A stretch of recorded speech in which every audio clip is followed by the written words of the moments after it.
Nakakapanindig balahibo ang naging performance ng Batang Gilas kontra Japan sa ginaganap na FIBA Under-16 Asian Championship 2023 sa Doha, Qatar.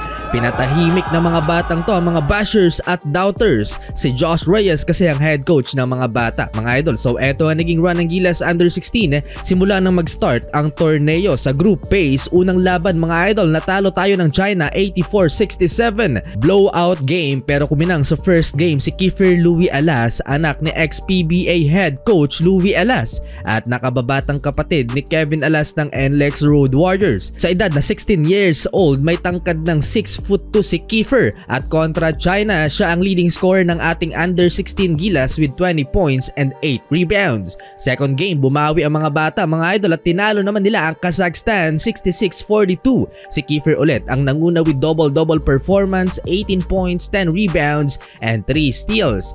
Sinundan ng UST standout ang 5'9" na si Joaquin Gabriel Ludovice with 11 points.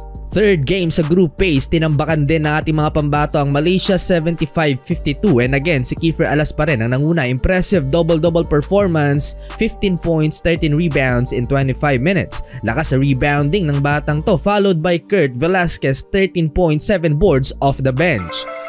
Sa qualification to quarterfinals for the first time sa Under-16 Asian FIBA Championship, tinalo natin ang South Korea at hindi lang basta-bastang panalo to dahil tinambakan pa natin ang mga Koreano 96-71 at naitabla ng mga batang record for most threes in a single game sa history ng FIBA Asia Under-16. Ang nanguna naman sa game na to ay si Joaquin Ludovice with 25 points, shooting 7 3-pointers in 22 minutes of playing time at may 5 assists pa. Sinundan ni Kurt Velasquez with 17 points habang si Kiefer Alas chill lang, double-double na naman, 11 points, 13 rebounds, 4 assists. Mula pa lang ang panalong to dahil sumunod na laban, nakaharap ng mga Batang Gilas ang Japan sa quarterfinals. Hindi birong team ang Japan mga idol dahil may magandang programa para sa mga batang to. Sa ganitong tournament ng FIBA nagsimula ang pag-develop ni Rui Hachimura.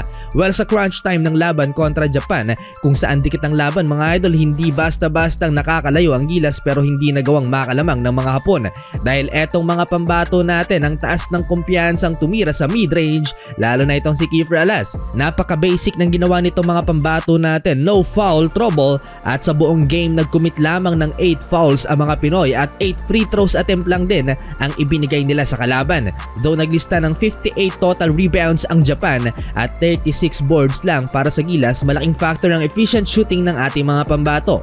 46% sa 2-point area at hindi mga persado ang atake. Tulad nitong 2 big plays sa last 2 minutes na nagselyo sa panalo ng Gilas Pilipinas, basic lang din. Roll sa paint habang tulog ang depensa ng kalaban. Maganda din mga idol ang man-to-man defense ng Gilas sa Japan na nagresulta sa 3 out of 30 3-point field goals ng kalaban. Sa huli, naipanalo ng ating mga pambato ang game na to at pasok na tayo sa 2024 FIBA Under-17 World Cup. Muling nagbuhat si Kiefer Alas with 29 points, 9 rebounds at 9 of 16 sa 2-point land. Sunod nating makakaharap sa semifinals ang Australia na lahat ng panalo nila ay tambakan kontra Sri Lanka mga idol 136-26.